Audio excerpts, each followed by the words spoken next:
নমস্কার, আজকের আলোচনায় স্বাগত। আমরা এমন এক শহরের গল্প বলতে চাচ্ছি যা শত শত বছর ধরে ক্ষমতার কেন্দ্রবিন্দুতে ছিল। হ্যাঁ, আমরা কথা বলছি দিল্লিকে নিয়ে। তো প্রশ্নটা হলো, ভারতের একটা শহরকে কেন ৭-৭ বার বানানো হলো, ভাঙা হলো, আর তারপর আবার নতুন করে গড়ে তোলা হলো?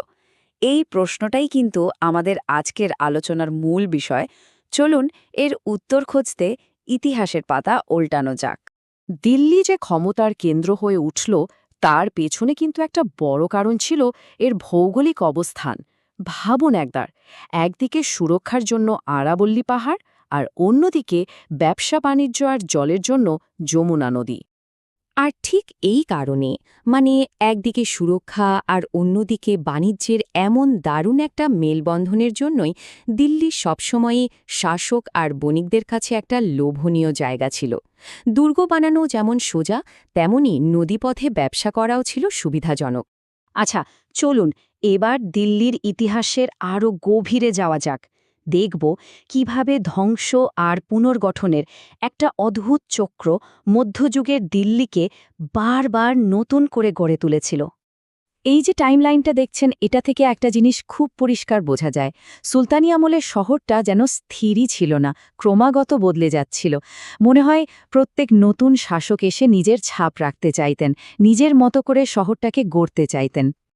এই স্লাইডটা কিন্তু খুব ইন্টারেস্টিং। এখানে দেখুন, শুধু একজন নয়, বিভিন্ন রাজবংশ, রাজপুত, তুর্কি, মুঘল সবাই দিল্লিতে নিজেদের কর্তৃত্ব প্রতিষ্ঠা করতে চেয়েছে। আর তার জন্য কি করেছে? নিজেদের মতো করে দিল্লির একটা নতুন সংস্করণ তৈরি করেছে। এইবার একটা দারুণ গল্পে আসা যাক।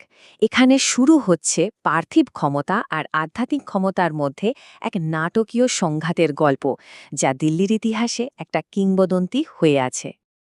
আর উত্তরে সাধক কি বলেছিলেন জানেন? সেই বিখ্যাত উক্তি, হনুজ দিল্লি দূরস্থ, মানে দিল্লি এখনও অনেক দূর। আর অবিশ্বাস্যভাবে সুলতান নাকি রাজধানীতে পৌঁছানোর আগেই এক দুর্ঘটনায় মারা যান। এই ঘটনায় সাধকের আধ্যাত্মিক শক্তিকে মানুষের মনে চিরস্থায়ী করে দেয়। তো এই যে এত ভাঙ্গা গড়ার পালা চলল, এরপর এলেন মুঘল সম্রাট শাহজাহান। তিনি ঠিক করলেন এবার একটা চূড়ান্ত রাজধানী বানাতে হবে, যা হবে সবার সেরা। শাহজাহানাবাদ কিন্তু শুধু একটা দুর্গ ছিল না, একদম একটা জীবন্ত শহর ছিল। একদিকে যেমন ছিল লালকেল্লা আর জামা মসজিদের মতো বিশাল স্থাপত্য, তেমনি ছিল সাধারণ মানুষের থাকার জায়গা। অভিজাতদের জন্য ছিল হাভেলি, ব্যবসায়ীদের জন্য মাকান, আর কারিগরদের জন্য কোঠরি। মানে ধনী গরিব সবাই একসঙ্গেই থাকত। আর শহরের প্রধান রাস্তাগুলো, সেগুলো ছিল চাঁদনি চকের মতো জমজমাট বাজার। ভাবতে পারেন এই বিশাল পরিকল্পনার খরচ কেমন ছিল? শুধু লাল কেল্লা বানাতে সেই সময়ে খরচ হয়েছিল ৯১ লক্ষ টাকা। মানে একটা অবিশ্বাস্য অঙ্ক, যা শাহজাহানের স্বপ্নের বিশালতাকে চোখে আঙুল দিয়ে দেখিয়ে দেয়। তো প্রশ্ন হল, এই যে এত বড়, এত জমজমাট একটা শহর, এর প্রাণশক্তিটা আসতো কোথা থেকে? উত্তরটা খুব সহজ: বাণিজ্য। এই বাণিজ্যই দিল্লিকে গোটা বিশ্বের সাথে জুড়ে রেখেছিল। আর এই বাণিজ্যিক ব্যবস্থাটা কিন্তু বেশ গোছানো ছিল। যেমন ধরুন, মুলতানি আর শাহের মতো বড় ব্যবসায়ীরা দূরদূরান্তের বাণিজ্য সামলাতেন। আবার ক্রেতা বিক্রেতার মধ্যে যোগাযোগ করিয়ে দিতেন দালালরা।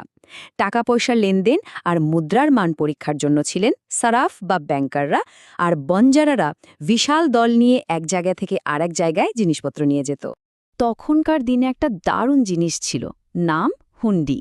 এটাকে আজকের যুগে ট্রাভেলার্স চেকের মতো ভাবতে পারেন। মানে ব্যবসায়ীরা এক শহরে টাকা জমা দিয়ে একটা কাগজ নিতেন, আর সেই কাগজ দেখিয়ে অন্য শহর থেকে টাকা তুলে নিতেন। এতে কি হতো? নগদ টাকার সঙ্গে নিয়ে ঘোরার ঝুঁকিটা আর থাকতো না। দারুণ একটা ব্যবস্থা, তাই না? দিল্লির এই যে ফুলে ফেপে ওঠা বাণিজ্য, এটা কিন্তু অন্যদের নজর এড়ায়নি। এবার সমুদ্রপথে আসতে শুরু করল নতুন খেলোয়াড়, আর তাদের উদ্দেশ্য ছিল কিন্তু একদম অন্যরকম। ব্যাপারটা কি হয়েছিল? ইউরোপীয়রা ভারতের মশলার বাণিজ্যে সরাসরি ঢুকতে চাইছিল, বিশেষ করে গোলমরিচের। এতদিন তারা আরব ব্যবসায়ীদের মাধ্যমে জিনিস কিনত। কিন্তু ১৪৯৮ সালে ভাস্কো দা গামা যখন ভারতে আসা নতুন সমুদ্রপথ খুঁজে বের করলেন, তখন খেলাটা বদলে গেল। প্রথমে পর্তুগিজরা এলো, আর তাদের দেখাদেখি ডাচ, ইংরেজ, ফরাসি সবাই এসে এখানে নিজেদের বাণিজ্যিক ঘাঁটি গাড়তে শুরু করল। এই যে বিশ্ব বাণিজ্য, এর প্রবাহটা বোঝা কিন্তু খুব জরুরি। ভারত আমদানি কি করত? মূলত সোনা আর রূপো, যা আসত আমেরিকা আর ইউরোপ থেকে। এই দামি ধাতুগুলোই ছিল মুঘল অর্থনীতির জ্বালানি। আর ভারত থেকে কি যেত? যেত এমন সব জিনিস যার জন্য ইউরোপের বাজার মুখিয়ে থাকত, যেমন এখানকার বিখ্যাত সুতির কাপড়, গোলমরিচের মতো মশলা আর কাঁচা রেশম। এই বাণিজ্য এতটাই লাভজনক ছিল যে ইউরোপীয় কোম্পানিগুলো এর জন্য সব রকম ঝুঁকি নিতে তৈরি ছিল।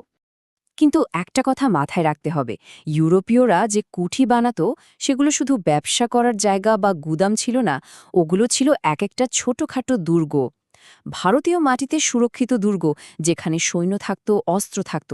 মানে ব্যবসার আড়ালে আসলে ক্ষমতার একটা খেলা চলছিল, যা ভারত আর ইউরোপের সম্পর্ককে একটা নতুন দিকে ঠেলে দিচ্ছিল। দিল্লির ইতিহাস তো বরাবরই ক্ষমতার কেন্দ্রবিন্দু হওয়ার ইতিহাস। কিন্তু এই নতুন ব্যবসায়ীরা, যারা শুধু ব্যবসায়ী নয়, রীতিমতো সামরিক শক্তিধর, তারা একটা নতুন চ্যালেঞ্জ নিয়ে এলো। আর এখান থেকেই প্রশ্নটা ওঠে, বণিকরা যখন দুর্গ বানাতে শুরু করে, তখন আসল ক্ষমতাটা আসলে কার হাতে থাকে? এই প্রশ্নটাই দিল্লির ভবিষ্যৎকে, আর সেই সঙ্গে গোটা ভারতের ভবিষ্যৎকে চিরদিনের জন্য বদলে দিয়েছিল।